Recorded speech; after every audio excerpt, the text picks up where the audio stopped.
A very good evening day student. मैं BP Rana आपका अपने channel chemistry classes bye Rana sir में बहुत बहुत स्वागत करता हूं। आशा करता हूं कि आप लोग स्वस्थ होंगे। और जैसे कि केमिस्ट्री में बेसिक कॉन्सेप्ट में चल रहे थे, इसकी 3 वीडियो मैं पहले डाल चुका हूं। उनमें परिभाषाएं हैं, तो आप साथ साथ लिखते रहें। परिभाषाओं को बड़े अच्छे ढंग से मैंने आपको समझाया हुआ है।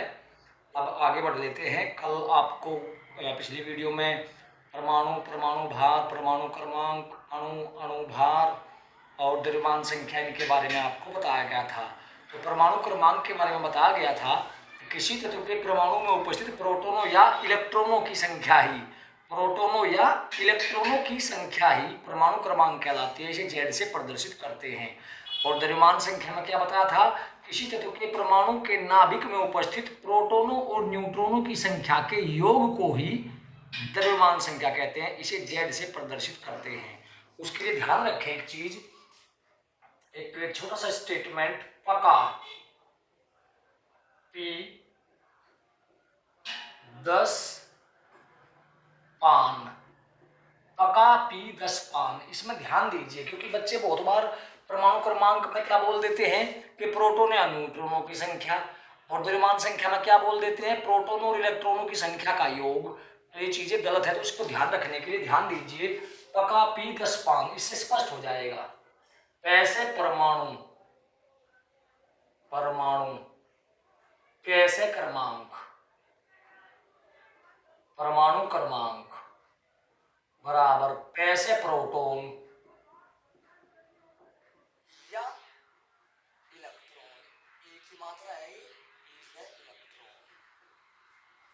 तो परमाणु क्रमांक बराबर प्रोटॉनों की संख्या बराबर इलेक्ट्रॉनों की संख्या, प्रोटॉन या इलेक्ट्रॉनों की संख्या।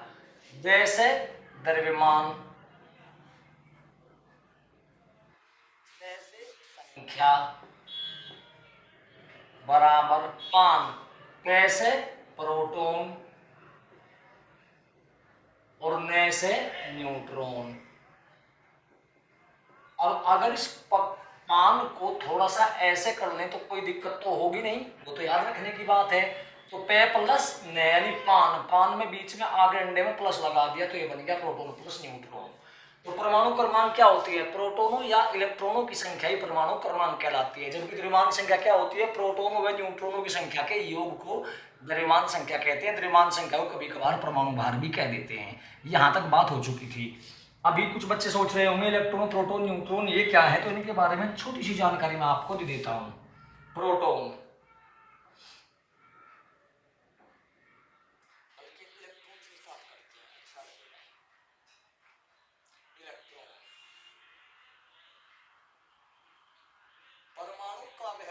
ध्यान दीजिए, ये स्टेटमेंट तीनों में आएगा। परमाणु का वह मूल कण, परमाणु का वह मूल कण, तीनों परिभाषाओं में इलेक्ट्रॉन हो, प्रोटॉन या न्यूट्रॉन हो, मूल कण जिस पर एक इकाई ऋणावेश, एक इकाई ऋणावेश कितना होता है? 1.602 × 10⁻⁻19 कूलाम। और बहुत बार इसको केवल 1.6 ही लिख लेते हैं, 1.6 × 10⁻⁻19 कूलाम। परमाणु का वह मूल कण जिस पर एक इकाई ऋणावेश होता है और जिसका द्रव्यमान हाइड्रोजन के एक परमाणु के द्रव्यमान का, एक परमाणु के द्रव्यमान का 1/1837वां भाग होता है। या ये कह लें कि हाइड्रोजन का एक परमाणु इलेक्ट्रॉन से 1837 गुना बड़ा होता है, या उसका द्रव्यमान ज्यादा होता है। तो परमाणु का वह मूल कण जिस पर एक इकाई ऋणावेश होता है और जिसका द्रव्यमान हाइड्रोजन के एक परमाणु के द्रव्यमान का 1/1837वां भाग होता है, इलेक्ट्रॉन कहलाता है। इसे ई या ई नेगेटिव से प्रदर्शित करते हैं। नेगेटिव का मतलब इस पर ऋणावेश है। तो इलेक्ट्रॉन की परिभाषा का कोई पूछ लगा क्या है? परमाणु का वह मूल कण। अब मूल कण क्यों लगाया है इसमें, ये भी तो आप समझे कि मूल कण क्यों लगाया जाता है इसमें। देखिए, जैसे मकानों का अगर हम मूल देखें, जो दीवारें हैं, दीवारें कहीं से बनी होती हैं? ईंटों से। तो हम ये कह दें कि दीवारों या मकानों का जो मूल है वो ईंटें होती हैं। हालांकि एक्सेप्शन के रूप में, अपवाद के रूप में कहीं कहीं जो मकान है वो पत्थरों से बनाए जाते हैं या केवल आपका कंक्रीट से बनाए जाते हैं, लेकिन मेनली अगर हम कहें कि दीवारें किससे बनी होती है, वो ईंटों से बनी होती है। तो मकान या दीवार की इकाई क्या कहलाएगी? ईंट, यानी वो मूल है, अर्थात उसकी बारंबार पुनरावृत्ति से दीवार और दीवारों से मकान का निर्माण होता है। तो जैसे हर मकान में ईंट होती है, ऐसे ही हर परमाणु में इलेक्ट्रॉन, प्रोटॉन और न्यूट्रॉन होते हैं। हाइड्रोजन में न्यूट्रॉन नहीं होता, वो आगे चल के आपको बताया जाएगा। तो परिभाषा क्या बनी? परमाणु का वह मूल कण, क्या? परमाणु का वह मूल कण जिस पर एक इकाई ऋणावेश होता है और जिसका भार हाइड्रोजन के एक परमाणु के भार का 1/1837वां भाग होता है, इलेक्ट्रॉन कहलाता है।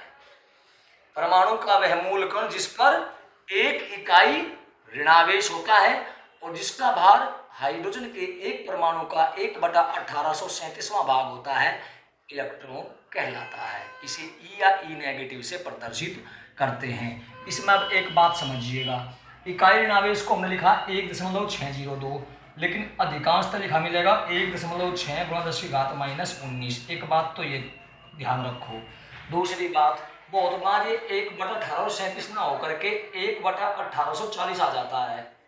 मान लिया ऑप्शन आ रहा है सवाल में, MCQ टाइप क्वेश्चन है, मल्टीपल चॉइस बहुविकल्पीय है, और कह दिया कि एक इलेक्ट्रॉन का द्रव्यमान हाइड्रोजन के एक परमाणु के द्रव्यमान का होता है। अब ऑप्शन दे दिए 1/1830, 1/1840, 1/1850, 1/1860। तो आप क्या लगाएंगे? नजदीक कौन है? 1840, तो 1840-20 को लिख लिया जाता है। तो ये है इलेक्ट्रॉन की परिभाषा। क्या परिभाषा है? परमाणु का वह मूल कण जिस पर एक इकाई ऋणावेश होता है और जिसका द्रव्यमान हाइड्रोजन के एक परमाणु के द्रव्यमान का 1/1837वां भाग होता है, इलेक्ट्रॉन कहलाता है। अब ऐसे ही प्रोटॉन की परिभाषा देखिए, कितनी आसान बनेगी। अगर इलेक्ट्रॉन की परिभाषा याद होगी हो तो प्रोटॉन की बिल्कुल ऐसी ही है, बस थोड़ा सा अंतर है। प्रोटॉन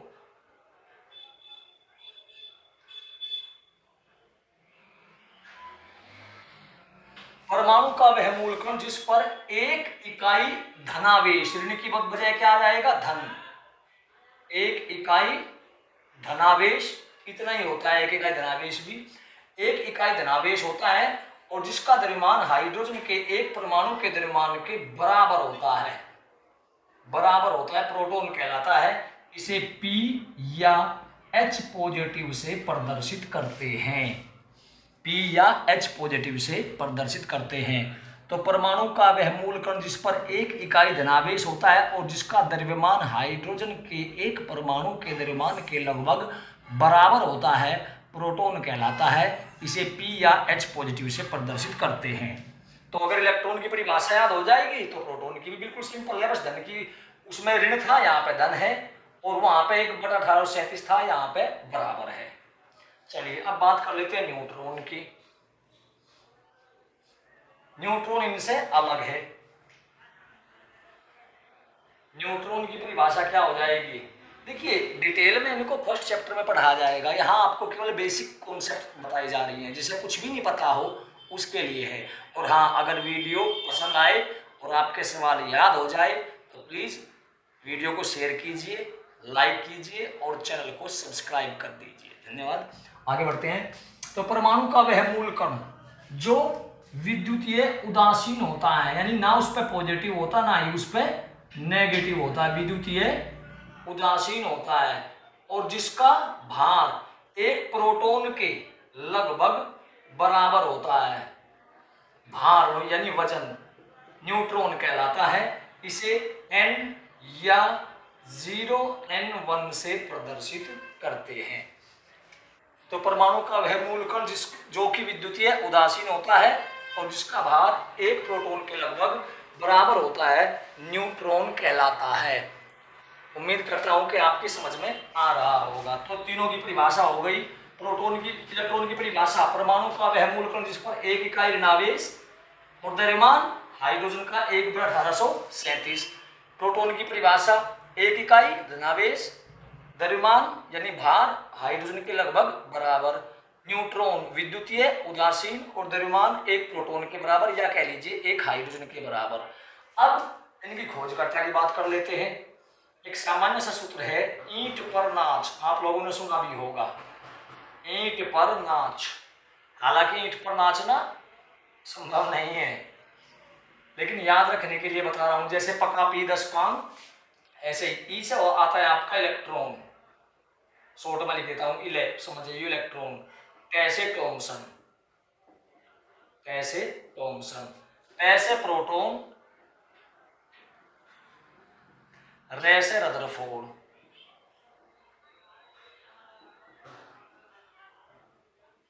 ने से न्यूट्रॉन और चे से चैडविक, चे से चैडविक। तो ईंट पर नाच, ई से इलेक्ट्रॉन, टी से टॉमसन, यानी इलेक्ट्रॉन की खोज किसने की? टॉमसन ने। पे से प्रोटॉन, रे से रदरफोर्ड हो गया आपका, ने से न्यूट्रॉन और चे से चैडविक। तो ये थे इलेक्ट्रॉन, प्रोटॉन और न्यूट्रॉन के खोजकर्ता। चलिए अब आगे बढ़ लेते हैं। इलेक्ट्रॉन, प्रोटॉन और न्यूट्रॉन के बारे में हो गया, क्योंकि इनका बार बार जिक्र आएगा अब, तो इसके बारे में समझना बहुत ही आवश्यक था। तो जैसे कि आपको तत्वों की परिभाषा, परमाणु वगैरह की परिभाषा बताई गई थी। अब आगे बढ़ लेते हैं तत्वों का प्रदर्शन। तत्वों का प्रदर्शन, देखिए जैसे किसी इंसान को प्रदर्शित करने के लिए एक नाम दिया जाता है XYZ, जैसे हमारा नाम बीपी राणा, तो ऐसा ही तत्वों को प्रदर्शित करने के लिए 3 चीजों की आवश्यकता पड़ती है। ध्यान दीजिए, Z, X, A। ये जो Z है ये संख्या है, A भी क्या है? संख्या है। Z होता है परमाणु क्रमांक, कल आपको बताया भी था। और बाबू जो परमाणु क्रमांक होता है वही उसमें प्रोटॉन होते हैं, यानी उतने ही उसमें प्रोटॉन होंगे, और जितने प्रोटॉन होते हैं उतने ही उसमें इलेक्ट्रॉन होते हैं, यानी उतने ही आपके इलेक्ट्रॉन होंगे। ऊपर जो संख्या है वो होती है द्रव्यमान संख्या, द्रव्यमान संख्या। और द्रव्यमान संख्या होती है प्रोटॉनों की संख्या प्लस न्यूट्रॉनों की संख्या, यानी इसमें ऊपर जो संख्या होगी वो द्रव्यमान संख्या होगी, प्रोटॉनों प्लस न्यूट्रॉनों की संख्या। और बीच में होता है 1, 2 या 3 अल्फाबेट, यानी जिसे कहते हैं तत्व का प्रतीक, सिंबल। तो नीचे संख्या होगी, ऊपर भी संख्या होगी, बीच में अक्षर या शब्द होगा, शब्द नहीं कहना चाहिए, अल्फाबेट्स होंगे। नीचे की संख्या होगी परमाणु क्रमांक, ऊपर की संख्या होगी द्रव्यमान संख्या। अब जैसे इसका एक एग्जांपल लेते हैं। एक बात का सदा ध्यान रखें कि जब प्रतीक लिखा जाता है तत्व का, तो सबसे पहला अल्फाबेट कैपिटल होता है, और उसके बाद में चाहे 2 अल्फाबेट आए, 1 आओ, 3 आओ, ये सब स्मॉल लिखे जाते हैं। जैसे कि मैं आपको बताऊं 11 Na 23, तो एक संख्या नीचे है, एक संख्या ऊपर है, बीच में है अल्फाबेट। Na है सोडियम का प्रतीक। अब सोडियम तो S से स्टार्ट होता है, सोडियम, फिर Na क्यों? क्योंकि कुछ प्रतीक लैटिन और ग्रीक भाषाओं से लिए गए हैं, इसीलिए इसको Na लिखा गया। Na आया है नेट्रियम से, नेट्रियम यानी Na, जिसको सोडियम कहा गया। तो अब इसके बारे में अगर हम थोड़ी सी जानकारी लें, तो जो नीचे संख्या थी वो क्या थी? परमाणु क्रमांक। तो इसका परमाणु क्रमांक क्या हुआ बाबू? परमाणु क्रमांक हुआ इसका 11। चलिए, जो परमाणु क्रमांक था उतने क्या थे? प्रोटॉन। तो कोई पूछे कि 11 N 23 में प्रोटॉन कितने हैं, तो वे भी कितने हैं बाबू? 11। और अगर इलेक्ट्रॉन पूछे तो इलेक्ट्रॉन भी इतने ही है। जो परमाणु क्रमांक बताया था मैंने, बार बार बता रहा हूं, जो परमाणु क्रमांक होगा, परमाणु क्रमांक 11, प्रोटॉन भी 11, इलेक्ट्रॉन भी 11, यानी जो नीचे की संख्या होती है वही परमाणु क्रमांक होता है। समझ जाना, परमाणु क्रमांक छोड़ा हुआ है, परमाणु क्रमांक होगा वही प्रोटॉन होंगे, वही इलेक्ट्रॉन होंगे। जो ऊपर की संख्या है वो है द्रव्यमान संख्या, द्रव्यमान संख्या। और द्रव्यमान संख्या होती है प्रोटॉन प्लस न्यूट्रॉन, दोनों की संख्या। इसको शो करते हैं A से, A बराबर P प्लस N। अब बाबू अगर हम इस P को बाईं ओर ले आए तो ये माइनस में आएगा, यानी A माइनस P बराबर n, या ऐसे भी तो लिख सकते हैं कि n बराबर a माइनस पी, n बराबर a माइनस पी। a क्या है? द्रव्यमान संख्या, कहाँ लिखी गई? ऊपर। p क्या है? प्रोटॉनों की संख्या, कहाँ लिखी गई? नीचे। यानी a माइनस पी, ऊपर माइनस नीचे। यानी जब भी न्यूट्रॉन ज्ञात करने हो तो आप ऊपर की संख्या में से नीचे की संख्या घटा देंगे। 23 माइनस 11 बराबर 12। तो इस तरह से 11 Na23 में प्रोटॉन 11, इलेक्ट्रॉन 11, परमाणु क्रमांक 11, द्रव्यमान संख्या 23, न्यूट्रॉन ऊपर की संख्या में से ऊपर की संख्या में से नीचे की संख्या घटा दो, यानी द्रव्यमान संख्या में से परमाणु क्रमांक घटा दो, या द्रव्यमान संख्या में से कह दो प्रोटॉन घटा दो, या कह दो द्रव्यमान संख्या में से इलेक्ट्रॉन घटा दो। यानी ऊपर की संख्या में से नीचे की संख्या घटा दे, ऊपर की संख्या में से नीचे की संख्या घटाते ही आपके न्यूट्रॉनों की संख्या निकल आएगी। कैमरे में आ रहा है क्या? हाँ जी आ रहा है। चलिए और एग्जांपल देख लेते हैं, एक दो, आपकी प्रैक्टिस भी हो जाएगी। अब आता है, जैसे मान लिया हमारे पास में है 15 फास्फोरस 31, फास्फोरस का प्रतीक P होता है। तो कोई पूछेगा क्या बाबू इसका परमाणु क्रमांक? नीचे होता है ना, नीचे की संख्या, तो Z बराबर 15। जितना परमाणु क्रमांक होगा वही प्रोटॉन होंगे, तो प्रोटॉन भी कितने होंगे? 15। जितने प्रोटॉन होंगे उतने इलेक्ट्रॉन होंगे, इलेक्ट्रॉन भी कितने हैं? 15। ऊपर क्या है? द्रव्यमान संख्या, यानी A बराबर कितनी? 31। और जब न्यूट्रॉन ज्ञात करने हो तो मैंने बताया था A माइनस पी, यानी द्रव्यमान संख्या में से प्रोटॉनों की संख्या घटा देते हैं। द्रव्यमान संख्या कितनी? 31 माइनस 15 बराबर न्यूट्रॉन आगे 16। तो इसमें प्रोटॉन कितने? 15, इलेक्ट्रॉन कितने? 15, न्यूट्रॉन कितने हैं आपके? 16। तो इस तरह से आप किसी भी तत्व में प्रोटॉन, इलेक्ट्रॉन और न्यूट्रॉन ज्ञात कर सकते हो। चलो और एग्जांपल देखते हैं। जैसे मान लिया लिखा हुआ है 92U238, हमें इसमें ज्ञात करने हैं। नीचे क्या है? परमाणु क्रमांक, यानी Z बराबर 92। जो परमाणु क्रमांक वही प्रोटॉन, प्रोटॉन कितने? 92। जो प्रोटॉन उतने इलेक्ट्रॉन कितने? 92। द्रव्यमान संख्या क्या है? 238। अगर न्यूट्रॉन ज्ञात करने हो तो द्रव्यमान संख्या में से परमाणु क्रमांक माइनस कर देंगे, यानी 238 माइनस 92 बराबर, घटा लेना 146 बचते होंगे, क्योंकि गणित का थोड़ा सा हिसाब अपना लगाते रहना। तो 146 न्यूट्रॉन। तो अब आपको समझ में आ गया होगा। चलिए थोड़ा आगे बढ़ते हैं। अब कभी कभी देखिए, जितने भी राइटर हैं, जितने भी लेखक हैं, वो अपनी किताब में कुछ अलग प्रदर्शित करना चाहते हैं। अलग प्रदर्शित करने का मतलब है कि किसी चीज को अलग तरीके से प्रस्तुत करना चाहते हैं। जैसे समझो बात को, ये लिखा हमने ZXA, ऐसे तत्व को प्रदर्शित किया जाता है। लेकिन कुछ लेखक क्या करते हैं कि Z को यहाँ की बजाय इस साइड में, लेफ्ट की बजाय राइट में लिख लेते हैं, यानी ऐसे भी तत्व लिखे मिल जाते हैं। कुछ राइटर A को यहाँ की बजाय यहाँ लिख लेते हैं, राइट की बजाय लेफ्ट में। कभी कभार दोनों ही लेफ्ट में लिख लेते हैं। बस आपको ध्यान रखना है कि किसी भी तत्व के प्रदर्शन में केवल 3 चीजें होती हैं, 2 संख्याएं होती हैं और प्रतीक होता है। Z चाहे लेफ्ट में हो चाहे राइट में हो, रहेगा नीचे रहेगा Z, यानी जो परमाणु क्रमांक होगा वो नीचे रहेगा। द्रव्यमान संख्या चाहे लेफ्ट में रहो चाहे राइट में, वो सदा ऊपर रहेगी। तो ये ध्यान रखना आप, लेफ्ट राइट कहीं भी लिखा हो कोई फर्क नहीं पड़ता। अगर नीचे है तो परमाणु क्रमांक है, ऊपर है तो द्रव्यमान संख्या है। आगे बढ़ते हैं। कभी कभार सवाल आ जाता है, न्यूमेरिकल पूछ लेते हैं सिंपल से, कि किसी तत्व का परमाणु क्रमांक 16 और द्रव्यमान संख्या यानी Z बराबर 16 और द्रव्यमान संख्या 32 है, यानी A बराबर 32 है। इस तत्व को प्रदर्शित कीजिए तथा इसमें प्रोटॉन, इलेक्ट्रॉन व न्यूट्रॉनों की संख्या ज्ञात कीजिए। देखिए आपको वैसे पता होना चाहिए, पहले जो 30 तत्व हैं 1 से लेकर परमाणु क्रमांक 30 तक वे आपके याद होने चाहिए।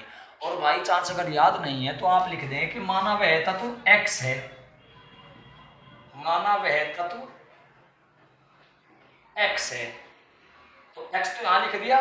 परमाणु क्रमांक कितना दिया 16, तो 16 नीचे लिखा जाएगा। द्रव्यमान संख्या कहाँ दी, कितनी दी 32, ऊपर लिखी जाएगी 16x 32। अब इसमें प्रोटॉन कितने 16, इलेक्ट्रॉन कितने जो नीचे हैं वही 16, और न्यूट्रॉन कितने 32 माइनस 16 बराबर वे भी 16। तो कुल मिलाकर के इस प्रकार हम किसी भी सवाल को हल भी कर सकते हैं। चलिए अब आगे बढ़ते हैं। वीडियो वैसे ज़्यादा लंबा हो जाएगा, आपको देखने में परेशानी ना हो जाए, क्योंकि अभी मैं लेना चाह रहा था समस्थानिक। मैं आपको बता देता हूँ समस्थानिक क्या होते हैं। एक ही तत्व के वे परमाणु जिनके परमाणु क्रमांक समान द्रव्यमान संख्या भिन्न भिन्न होती है समस्थानिक कहलाते हैं। भिन्न भिन्न तत्वों के वे परमाणु जिनके परमाणु क्रमांक भिन्न भिन्न द्रव्यमान संख्या समान कहलाते हैं समभारिक कहलाते हैं। भिन्न भिन्न तत्वों के वे परमाणु जिनमें न्यूट्रॉनों की संख्या समान होती है सम न्यूट्रॉनिक कहलाते हैं। ऐसे परमाणु समूह या आयन जिनमें इलेक्ट्रॉनों की संख्या समान होती है सम इलेक्ट्रॉनिक कहलाते हैं। लेकिन इनका बहुत बड़ा टॉपिक है, इसीलिए इसको कल ले लेंगे। आशा करता हूँ वीडियो पसंद आया होगा। अगर वीडियो पसंद आया हो तो वीडियो को लाइक और शेयर जरूर कीजिए। धन्यवाद। जय हिंद, जय भारत।